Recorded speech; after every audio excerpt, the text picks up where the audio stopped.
Assalamualaikum warahmatullahi wabarakatuh. Halo semuanya. Perkenalkan, nama saya Ika Puji Rahayu dengan NIM 0102 1282 227074. Saya dari Ekonomi Pembangunan Angkatan 2022. Tujuan saya membuat video ini adalah untuk melengkapi nilai UTS Ekonomi Mikro Islam dengan dosen pengampu Pak Ihsan Hamidi. Halo Pak. Nah, di sini saya akan menjelaskan mengenai distorsi pasar. Baiklah, untuk pertama-tama mengenai pengertian distorsi pasar. Ketika membahas masalah mekanisme pasar, dalam bab sebelumnya kita telah mengetahui bahwa dalam konsep Islam, penentuan harga dilakukan oleh kekuatan-kekuatan pasar, yaitu kekuatan permintaan dan kekuatan penawaran. Nah, pertemuan antara permintaan dan penawaran tersebut harus terjadi secara rela sama rela. Tidak ada pihak yang merasa terpaksa atau tertipu atau adanya kekeliruan antara objek transaksi dalam melakukan transaksi barang tertentu dan pada tingkat harga tertentu.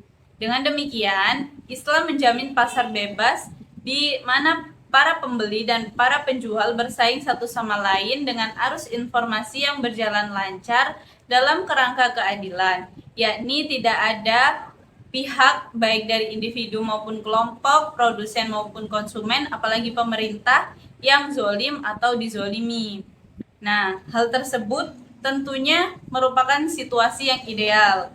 Namun, pada kenyataannya, situasi ideal tersebut tidak selalu tercapai karena seringkali terjadi gangguan atau interupsi pada mekanisme pasar yang ideal ini. Nah, gangguan ini kita sebut sebagai distorsi pasar atau market distortion. Pada garis besarnya, ekonomi Islam mengidentifikasi ada 3 bentuk distorsi pasar, yakni sebagai berikut. Yang pertama ada rekayasa penawaran dan rekayasa permintaan. Yang kedua ada tadlis atau penipuan. Dan yang ketiga tahrir dari kata horror atau uncertainly yang berarti kerancuan.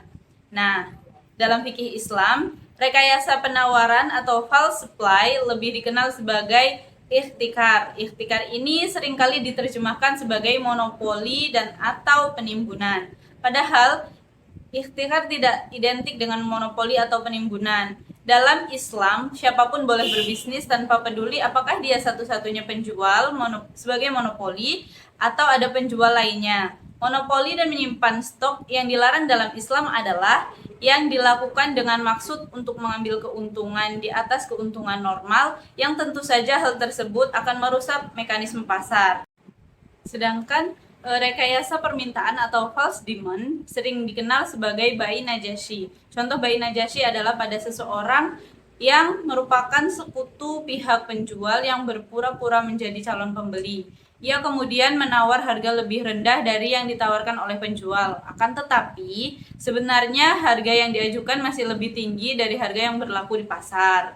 Nah, yang kedua, ini ada tadlis atau penipuan dapat mengambil 4 bentuk, yakni penipuan menyangkut jumlah barang, quantity, mutu barang, quality, harga barang, price, dan waktu penyerahan barang, time of delivery.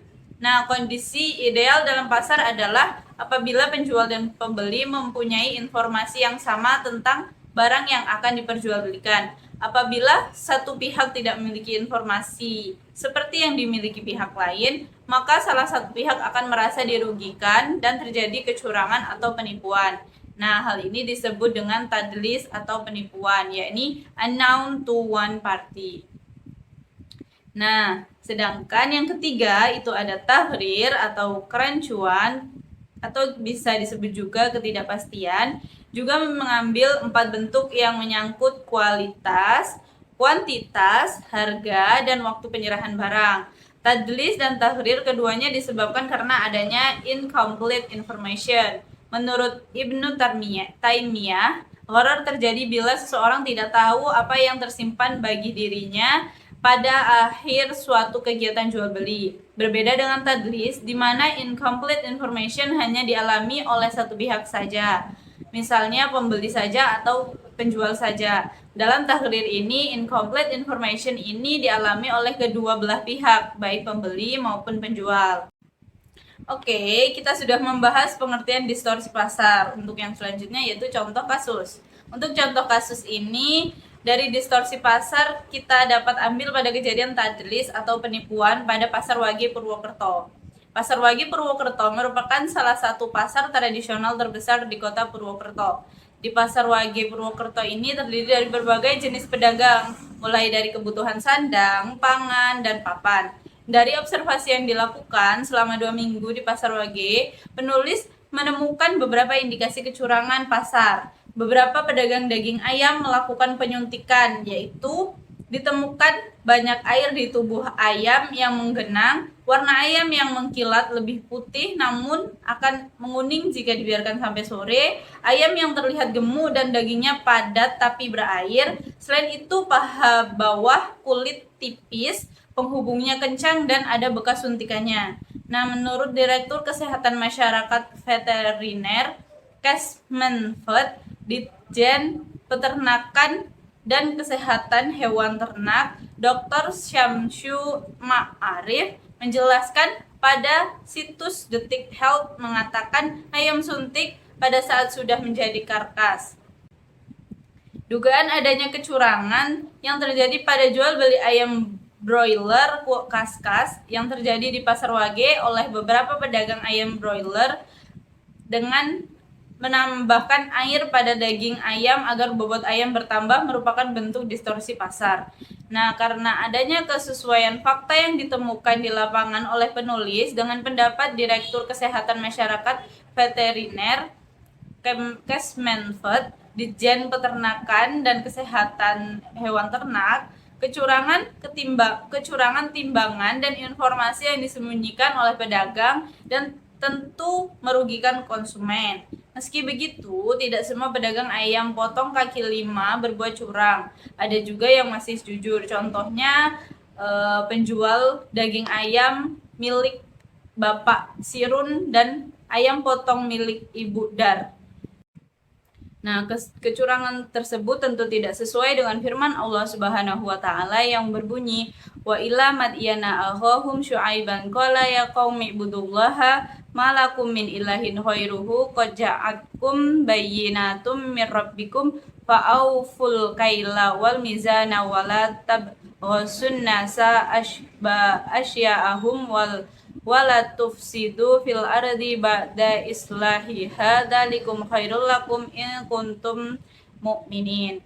Yang artinya, dan kami telah mengutus kepada penduduk Madian saudara mereka Syu'aib, ia berkata, "Hai kaumku, sembahlah Allah sekali-kali, tidak ada Tuhan bagimu selainnya.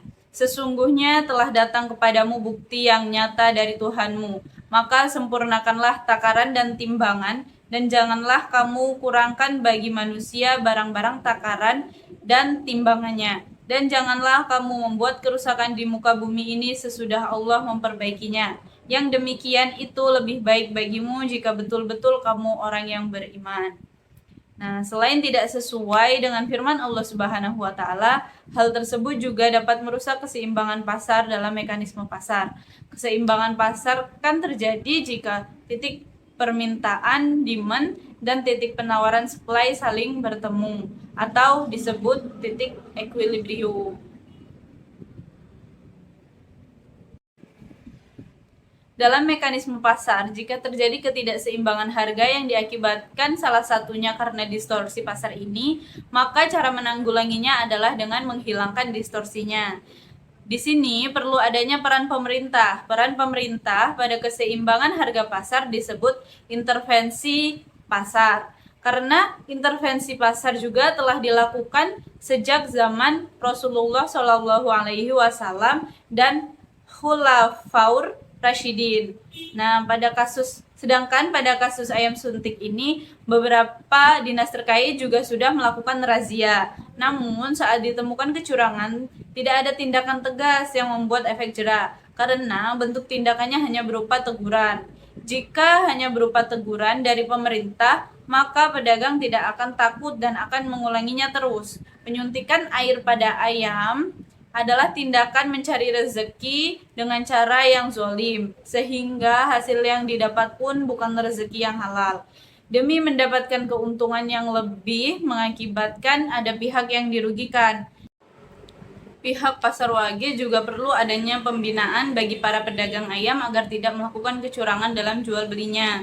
Pihak pasar harus mengedukasi cara lain yang lebih baik agar penjual banyak yang menjual ayam tanpa harus menyuntikkan air pada ayamnya. Jika pasar wage sudah dikenal dengan banyaknya pedagang ayam suntik, tentu akan berpengaruh pada reputasi dan citra pasar wage Purwokerto tersebut sebagai pedagang ayam yang tidak jujur.